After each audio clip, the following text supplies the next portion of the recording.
Praise the Lord. It is good to be back in the house of the Lord again today. Amen. And we've been studying out of the book of 2 Kings. I got to chapter 4 and left off at verse 8. And as you know, we read it line for line, word for word. So that's what it's all about. Never get in a hurry when you're reading the Bible. Take your time. There's a lot there.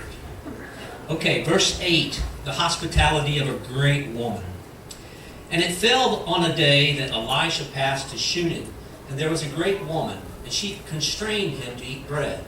And so it was that as oft as he passed by, he turned thither to eat bread.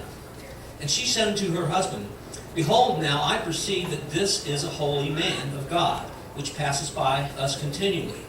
Let us make a little chamber, I pray thee, on the wall. Let us set for him there a bed, and a table, and a stool, and a candlestick. And it shall be, when he cometh to us, that he shall turn in thither. And it fell on that day that he came thither, and he turned into the chamber and lay there. Okay.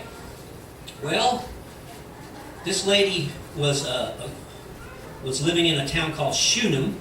Shunem means double resting, or place, a quiet place. And it says that she was a great woman, and that Hebrew word is gadol, and it means large, loud, older, or noble. And I was thinking sometimes we have women like that in our church. Large, loud, noble. I'm just kidding. Now, what does your version say as far as that great woman? I mean, I'm reading out the King James. Does somebody have a different version that says something different?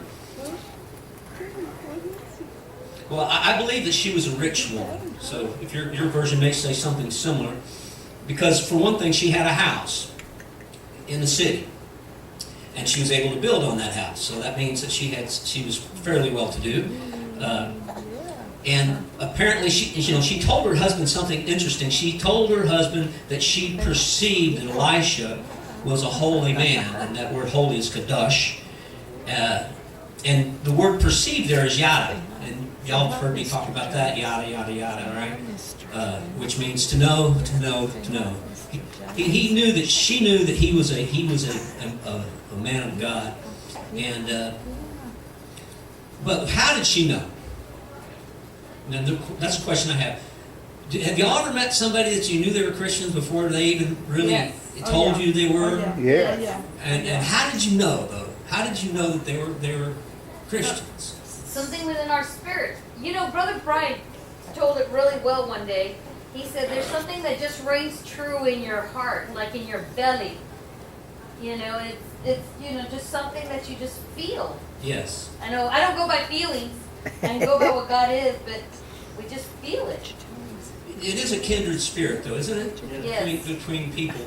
And I don't care what denomination you are. No, if you love Jesus, it shines. It doesn't matter. Yeah. I think the best example of that was when Peter was trying to deny Christ right after his crucifixion. Ain't that true?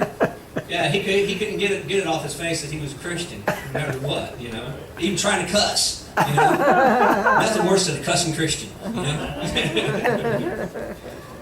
Right? And there are such things. What is the word in Ephesians that says what? Watch, do not use that kind of language. That way they'll know Yeah. that, hey, some are They'll know you're a heathen right off, right? Hypocrite, baby. Now, it said that they wanted to make him a little chamber, and that word "little" is katan, Q-A-T-A-N, small chamber. The word chamber is aliyah, which means a roof room, and that's common in the Middle East, where they would make rooms on a roof because it was cooler up there.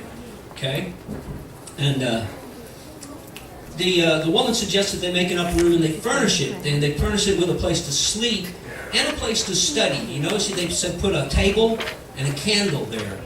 And I think that it's real important that each one of us have a place to be alone with God. I agree. A quiet place. A quiet place. I study my Bible in the morning sometimes, and my son wants to talk to me while I'm trying to study. No. And sometimes I get rude to him, This is my time, Right? because that's the time I have set aside to be with the Lord. And But he's learned that over the period of years. He knows when I ignore him completely that I'm in the zone. You know? So I found out in studying the Word of God that the quiet is an important thing. Quiet, being the quietness of God, or even being quiet in your spirit. So I've handed this handout out. Did you give them out to everybody? Yes. All right. Okay, so I want y'all to look up one of these scriptures because I only wrote just a little word about them. I have the work of righteousness. It's better than strife. Study to be like a weaned child. It's your strength. For all in authority, a still small voice, be still, a handful, hearken, and good to hope. Now let me tell you something about this handout that I made. I am studying chapter 11 because I study ahead of time. Well, this is from chapter 4. I studied in 2 Kings 11:20 about the city being quiet, and I made this handout. And then when I went back 2 days ago to look at this lesson that I'm going to teach today, because that's how I do it, I go back and forth. You go back and forth. Yeah, and to try to refresh my memory about what I'm supposed to be talking about. And I seen this part about being quiet, that you have to have a quiet place. So I just used the same handout that I made for later on. So who's got one of these scriptures? Who's got one? I have a mentor that said sometimes we just have to keep repeating ourselves so that we can really get it. Oh, that's absolutely true with me. That's why I write it all down over and over again. So, who's got one of these scriptures to share with me? Psalm 4:4, stand in awe and sin not, commune with your own heart upon your bed and be still. Yeah. Anybody pray in the middle of the night? Yes. God wakes you up. Yes. Hey, it's quiet, right? Yeah. Sometimes that's the only time you can get our attention. Yeah. I have Proverbs 1:33. Okay. But whosoever hearkeneth unto me shall dwell safely, and shall be quiet from fear of evil. Shall be quiet from fear of evil. Y'all notice? Do y'all notice our world's filled with noise? Yes. Everywhere you go. I mean, even me. I listen to my MP3 player in my car. You know, turn on the radio, and noise everywhere.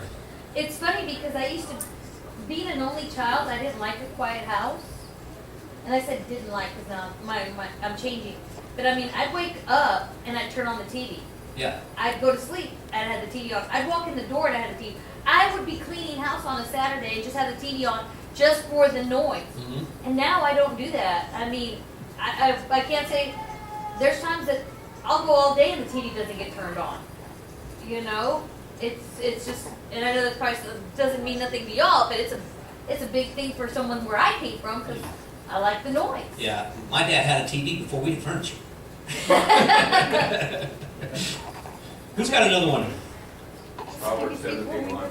Okay.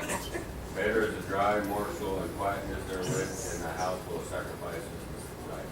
Yeah. It's better than strife. Quietness is Yes. better than I strife. have Ecclesiastes 4:6. Better is a handful with quietness than both the hands full with travail and vexation of spirit. Vexation of spirit. In other words, you can have all the riches in the world if you ain't got quietness with God, you got a problem. Right? You know, got to have your quiet time.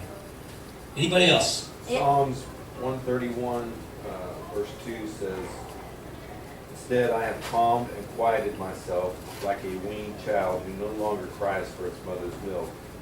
Yes, like a weaned child, my soul within me.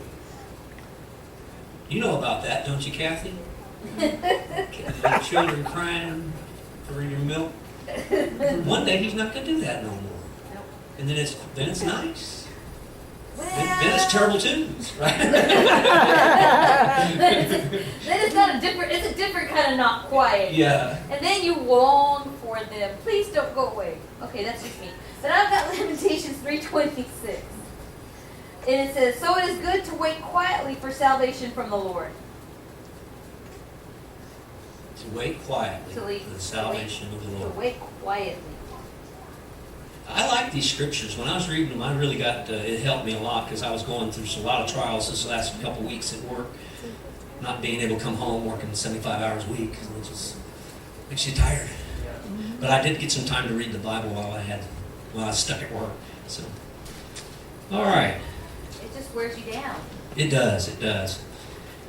All right, so y'all take that with you and take it for this grain of salt. All right, so let's keep going in the book of Kings, 2 Kings, chapter 4, verse 12. A child is born. And he said to Gehazi, his servant, call this Shunammite. And when he called her, she stood before him.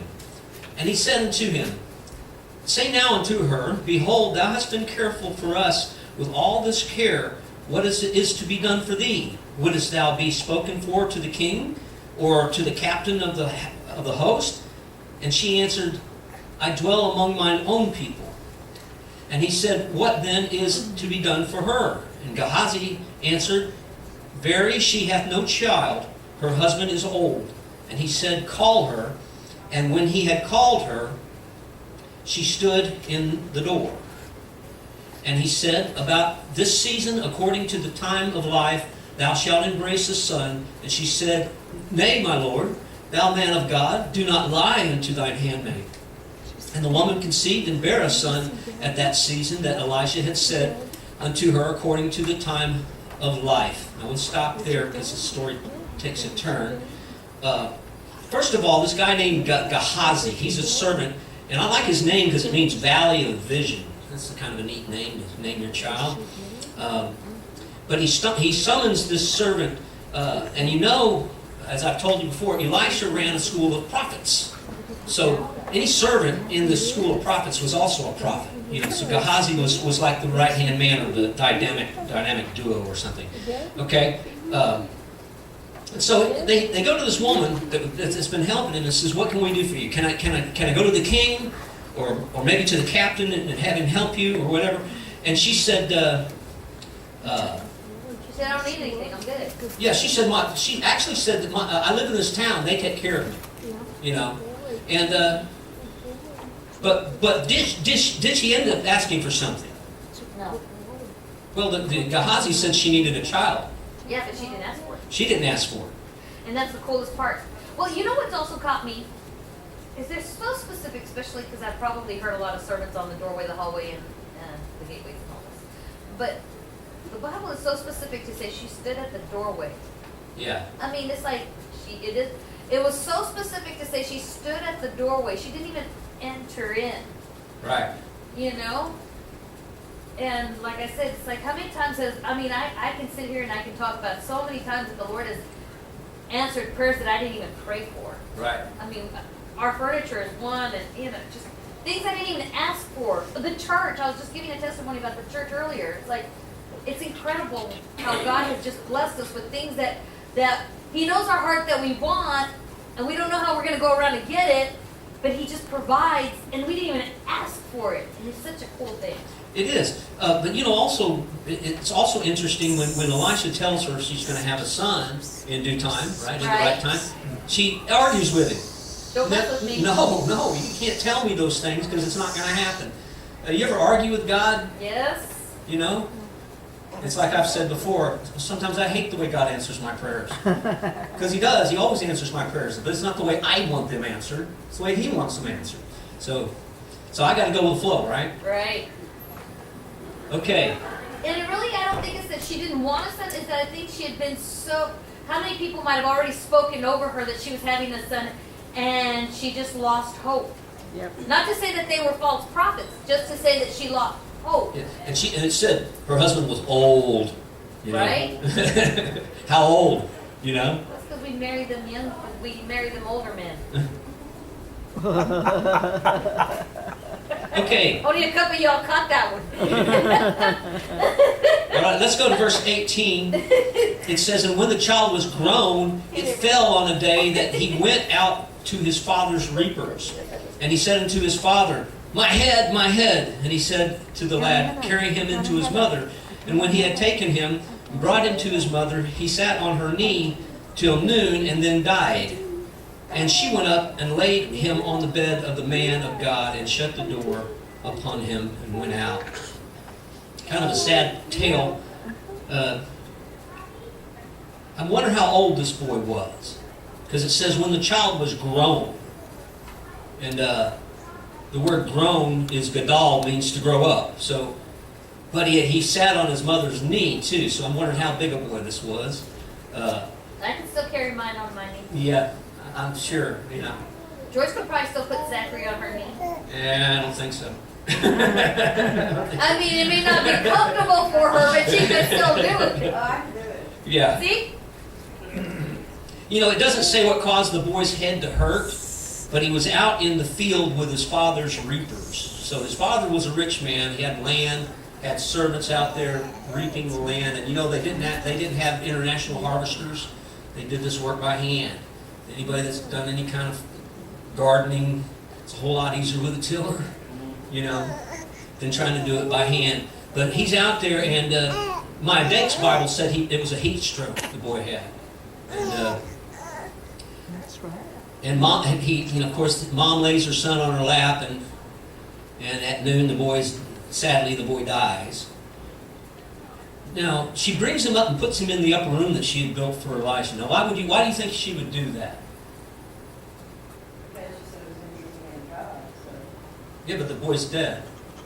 See, there's a couple of reasons why me personally would do it. She Okay. believed since he was a man of God that he could bring his Lord back to So life. you think that that's the case? I mean, it's like she knows it's a holy place. That's where the man of God was. So I'm going to put him in the man of God for one. Number two, I'm going to go close the door. Probably nobody goes into that room for privacy. You know, it's like if she would have put him in his room, maybe the chaos would have started at the house, and she didn't want to do that. You know, she didn't want the drama of that. She went, put him away, kind of hidden. Yeah. You think about it too, back then, and even now in the Middle East, they have mourners. They hire mourners to come to your Yeah. door and wail and cry, and it's like, don't do that at my funeral, please. Right. Uh, I already getting a song list ready for mine. mine, letting y'all know. I got one ready for mine. I'll fly away, right? There we go. Okay, so let's go to verse 22. The woman seeks Elijah. I got some time. And when she called unto her husband and said, Send me, I pray thee, one of the young men on one of the asses, that I may run to the man of God and come again. And she said, Wherefore wilt thou go to him today? It is neither new moon nor Sabbath.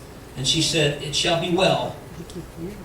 And she saddled an ass and said to her servant, Drive and go forward, slack not thy riding for me, except I bid thee. So she went and came into the man of God to Mount Carmel. I'm going to stop there for a second. Let's go back up here a minute. You know, notice in verse 22, I like this, that she had hope. She had hope, even though her son was already dead and she knew he was dead. Not just going to see the man of God, but running. See, that's what we need to do. How many times do we wait Yeah. and linger? And well, you know, maybe this isn't right or whatever. And we linger, not paying attention. Yeah, she ran. She in fact, she got this guy to get her a fast donkey.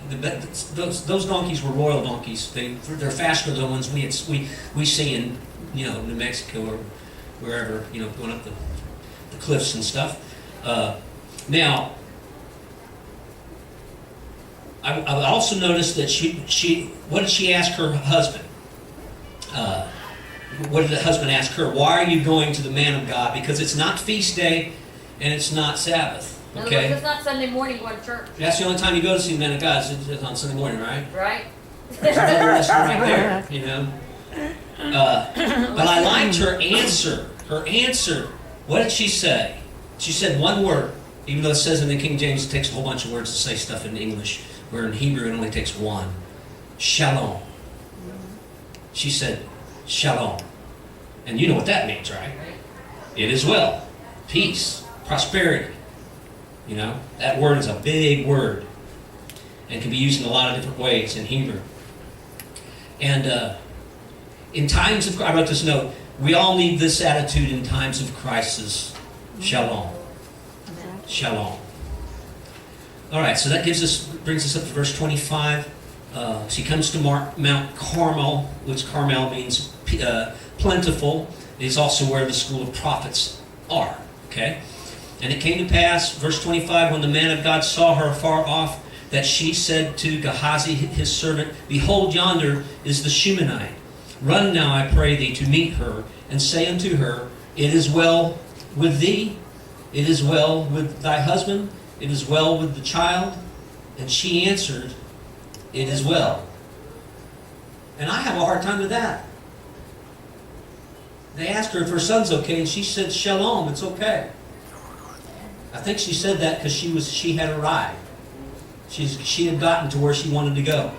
Okay? When she came, verse 27, to the man of God, to the hill, she caught him by the feet. And Gehazi came near to thrust her away, and the man of God said, let her alone, for her soul is vexed within her, and the Lord hath hid it from me, and hath not told me. And then she said, did I desire a son of my Lord? Did I not say, do not deceive me? Then he said to Gehazi, gird up thy loins, take my staff in thy hand, and go thy way. If thou meet any man, salute him not. And if any salute thee, answer him not again, and lay my staff upon the face of the child.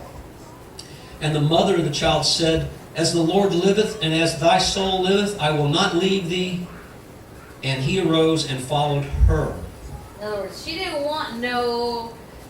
want an intercessor. She wanted the man. She wanted the man that had the double portion given to him by Elijah, the man of miracles. Right. It says here that her soul was vexed, and that word in Hebrew is marar, which means grieved and bitter. It's interesting that that she had not spoken to Elijah, especially since she had said all was well, but it was not. Right. It was not. But Sometimes, then sometimes you just got to keep some stuff to yourself because just to wait to see what the Lord's going to do.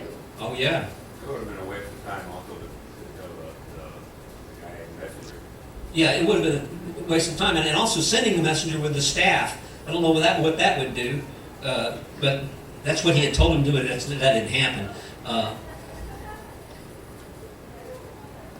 Now, did she in verse 28 tell Elisha that her son was dead? No, No, she did not tell she him. never said that, No.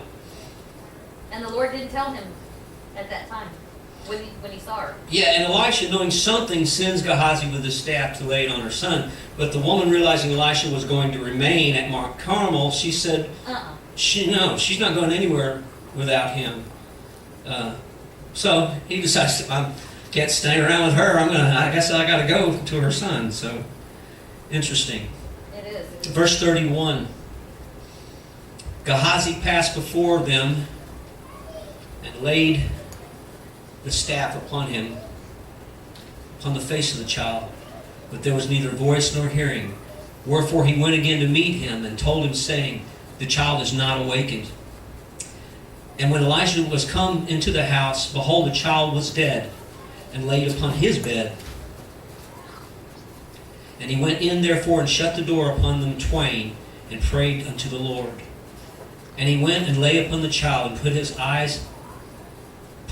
mouth upon his mouth, and his eyes upon his eyes, and stretched himself upon the child, and the flesh of the child waxed warm. Then he returned and walked into the house to and fro, went up and stretched himself upon him. The child sneezed 7 times, and the child opened his eyes.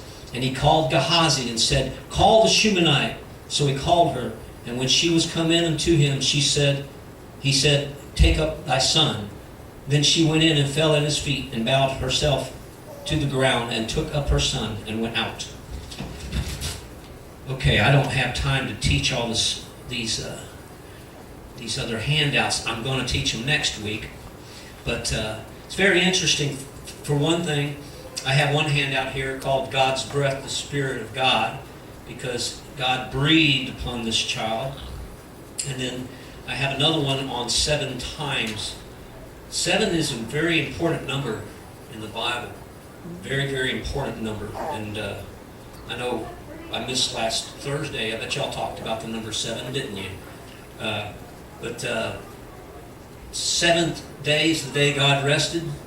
I don't know why God would need to rest, but To show us, yeah, at least to give us a day off, right? right? Yeah.